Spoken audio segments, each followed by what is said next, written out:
Welcome to The Explainer. Today, we're diving into the fascinating core principles of a profound spiritual framework. In Thai, it's known as Thot Tan Prakun Balut Ponatan, which beautifully translates to repay grace, fulfill vows.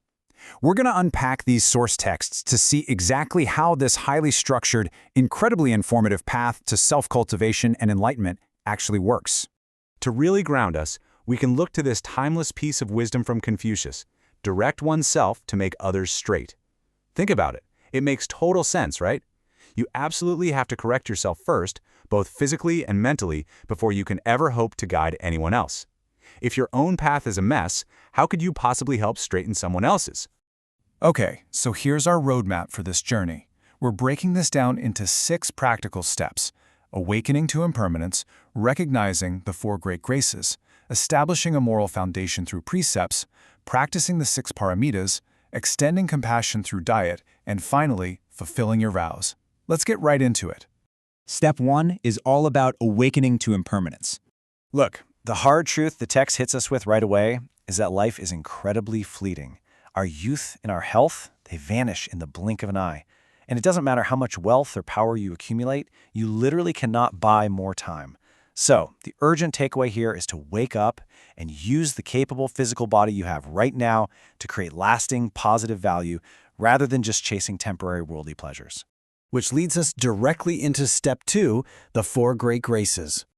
Now, spiritual progress is definitely not a solo mission. The text outlines that we are universally bound by an incredible web of connection, specifically owing debts to 4 types of grace. We have to repay our parents, who literally gave us life, our teachers who gifted us wisdom, all the sentient beings we share this world with, and finally heaven and earth itself, which provides the very environment we need to exist.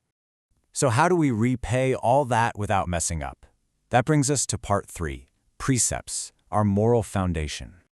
To pay back these graces without causing more harm along the way, the text uses this absolutely brilliant metaphor for precepts, or shila.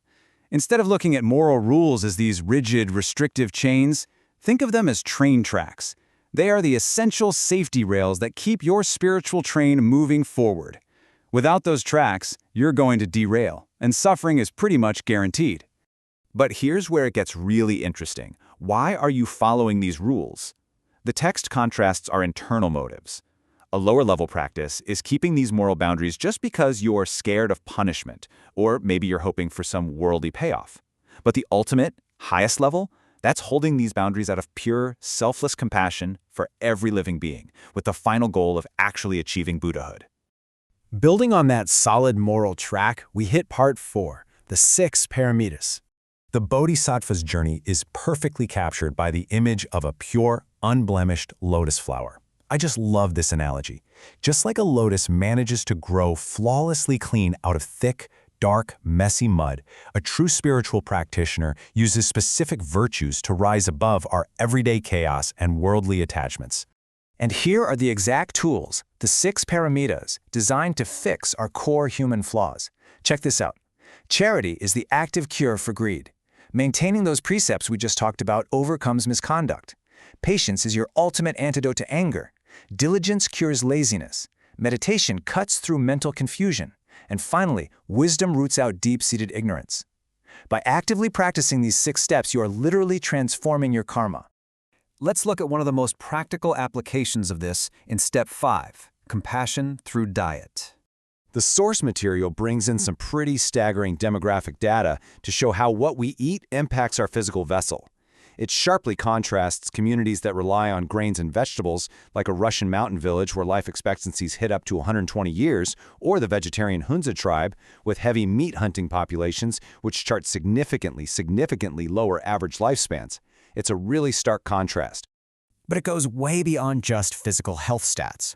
The text argues that your physical and spiritual health are totally intertwined. Essentially, true compassion starts right there on your plate. By choosing to avoid meat, you are actively stopping a massive cycle of karmic suffering for animals, and you're aligning what you put into your body with your ultimate spiritual goals. All of this brings us to our final step, part 6, fulfilling your vows. In this tradition, vows are incredibly potent. We aren't just talking about empty ceremonial oaths here. They are mandatory spiritual conditions if you want to attain higher states of being. Think of a vow as a heavy anchor that stops you from drifting backward when times get tough, and simultaneously, it acts as the exact compass you need to finally escape the endless cycle of rebirth and find your way back to your spiritual home. I want to leave you with a highly provocative thought straight from the text. If this life fails, the next life fails. Our time is ticking. So, having walked through this entire roadmap of Toten Pakun Balu Panitan, from those safety rail precepts all the way to what's on your dinner plate, the ultimate question is this: will you use this capable life to repay that grace and fulfill your vows, or will you just keep wandering? Thanks so much for joining us for this deep dive on the Explainer.